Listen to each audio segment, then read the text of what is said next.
முதல் வாசகம். நீரிலிருந்து நான் இவனை எடுத்தேன் என்று கூறி அவள் அவனுக்கு மோசே என்று பெயரிட்டாள். விடுதலை பயண நூலிலிருந்து வாசகம். அதிகாரம் 2 இறைவசனங்கள் 1 முதல் 15 முடிய. அந்நாள்களில் லேவி குலத்தவர் ஒருவர் லேவி குல பெண் ஒருத்தியை மனம் செய்து கொண்டார். அவள் கருவுற்று ஓர் ஆண்மகவை ஈன்றெடுத்தாள். அது அழகாயிருந்தது என்று கண்டாள். 3 மாதங்களாக அதனை மறைத்து வைத்திருந்தாள். இதற்கு மேல் அதனை மறைத்து வைக்க இயலாததால் அதனுக்காக கோரை புல்லால் பேழை ஒன்று செய்து அதன் மீது நிலக்கீழ் கீழ் இவற்றை பூசினாள். குழந்தையை அதனுள் வைத்து நைல் நதி கரையிலுள்ள நாணல்கள் இடையில் விட்டு வைத்தாள். அதற்கு என்ன ஆகுமோ என்பதை அறிந்து கொள்ள குழந்தையின் சகோதரி தூரத்தில் நின்று கொண்டிருந்தாள். அப்போது பார்வோனின் மகள் நைல் நதியில் நீராட இறங்கிச் சென்றாள். அவள் தோழியரோ நைல் நதிக்கரையில் உலாவிக் கொண்டிருந்தனர். அவள் நாணலிடையே பேழையைக் கண்டு தன் தோழி ஒருத்தி அனுப்பி அதை எடுத்தாள். அதை திறந்தபோது ஓர் ஆண் குழந்தையைக் கண்டாள். அது அழுது கொண்டிருந்தது.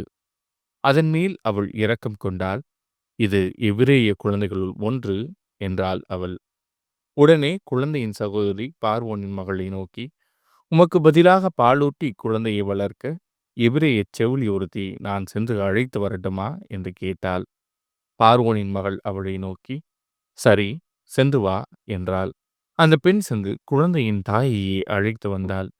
பார்வோனின் மகள் அவளை நோக்கி, இந்த குழந்தையை நீ எடுத்துச் செல். எனக்கு பதிலாக நீ பாலூட்டி அதனை வளர்த்திடு. உனக்கு கூலி கொடுப்பேன் என்றாள். எனவே குழந்தையை எடுத்துச் சென்று அதனை பாலூட்டி வளர்த்தாள் அப்பெண். குழந்தை வளர்ந்த பின் அவள் பார்வோனின் மகளிடம் அவனை கொண்டு போய் விட்டாள். அவள் அவனை தன் மகன் எனக் கொண்டாள். நீரிலிருந்து நான் இவனை எடுத்தேன் என்று கூறி அவள் அவனுக்கு மோசே என்று பெயரிட்டாள்.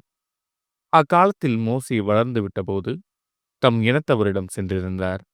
அவருடைய பாரச் சுமைகளையும் பார்த்தார். மேலும் தம் இனத்தவனான எபிரேயன் ஒருவனை எகிப்தியன் ஒருவன் அடிப்பதையும் கண்டார்.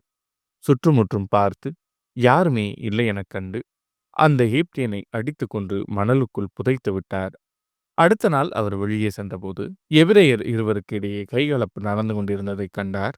குற்றவாளிகளை நோக்கி, உன் இனத்தவனை ஏன் அடிக்கிறாய் என்று கேட்டார். அதற்கு அவன், எங்கள் மேல் உன்னை தலைவனாகவும் நடுவனாகவும் நியமித்தவன் எவன்? எகிப்தியனை கொன்றது போல் என்னையும் கொல்லவா நீ இப்படி பேசுகிறாய் என்று சொன்னான். இதனால் மோசே அச்சமுற்றார். நடந்தது தெரிந்துவிட்டது உறுதியே என்று சொல்லிக் கொண்டார். இச்செய்தியை பார்வோன் கேள்வியுற்ற போது மோசேயை கொல்ல தேடினான். எனவே மோசே பார்வோனிடமிருந்து தப்பியோடி மிதியான் நாட்டில் குடியிருக்க வேண்டியதாயிற்று. இது ஆண்டவரின் அருள்வாக்கு. இறைவா உமக்கு நன்றி. பதிலுரை பாடல். கடவுளை நாடி தேடுவோரே உங்கள் உள்ளம் ஊக்கமடைவதாக.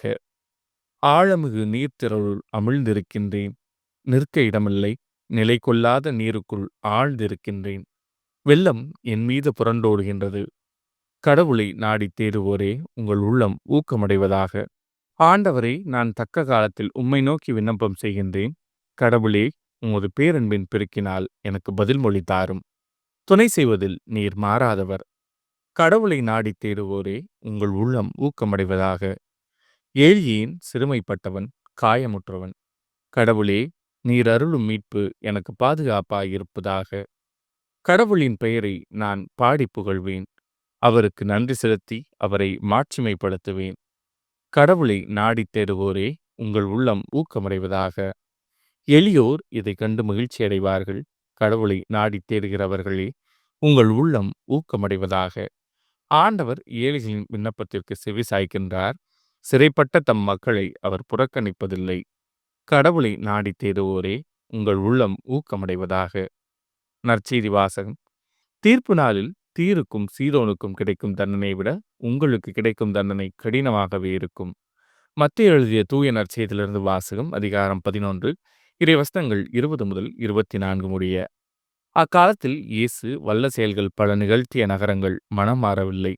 எனவே அவர் அவற்றை கண்டிக்கத் தொடங்கினார். கொராசின் நகரே, ஐயோ உனக்கு கேடு!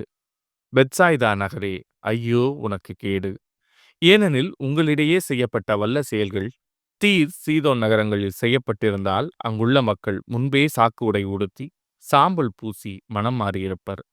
தீர்ப்பு நாளில் தீருக்கும் சீதோனுக்கும் கிடைக்கும் தண்டனையை விட உங்களுக்கு கிடைக்கும் தண்டனை கடினமாகவே இருக்கும் என நான் உங்களுக்கு சொல்கிறேன். கப்பர்நாகுமே, நீ வானளவு உயர்த்தப்படுவாயோ? இல்லை, பாதாளம் வரை தாழ்த்தப்படுவாய். ஏனெனில் உன்னிடம் செய்யப்பட்ட வல்ல செயல்கள் சோதோமில் செய்யப்பட்டிருந்தால் அது இன்று வரை நிலைத்திருக்குமே.